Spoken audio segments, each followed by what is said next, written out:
मुंबई महापालिका निवडणुकीच्या पार्श्वभूमीवर महायुतीतील जागा वाटपाबाबत महत्त्वाची माहिती समोर आली आहे। येत्या 2 दिवसात जागा वाटपाची प्रक्रिया पूर्ण होणार असून तिसऱ्या दिवशी घोषणा होईल अशी माहिती भाजपचे नेते चंद्रशेखर बावनकुळे यांनी दिली आहे आणि त्यामुळे महापालिका निवडणुकीच्या तयारीला आता वेग येणार असल्याचं चित्र आहे। जागा वाटपावरून कोणताही वाद निर्माण होऊ नये यासाठी वरिष्ठ पातळीवर सातत्याने बैठका सुरू आहेत। जागा वाटप पूर्ण झाल्यानंतर उमेदवारांच्या याद्या जाहीर होणार आहेत। मुंबई महापालिका निवडणूक ही राज्यातील सर्वात महत्त्वाच्या निवडणुकांपैकी एक मानली जाते।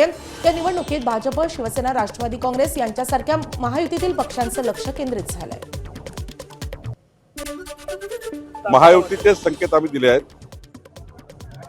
माननीय एकनाथजी, माननीय देवेंद्रजी यांनी आपसात बसून राज्यभर महायुती झाली पाहिजे अशी या ठिकाणी संकेत आहे आणि आम्ही या ठिकाणी मॅक्झिमम ठिकाणी युतीमध्येच लढण्याचा प्रयत्न करतोय।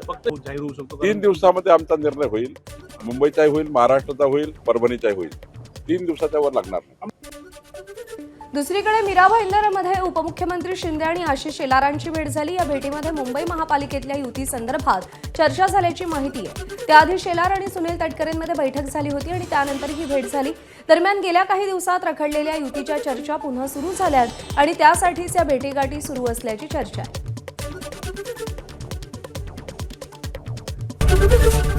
एबीपी माझा, उघडा डोळे बघा नीट।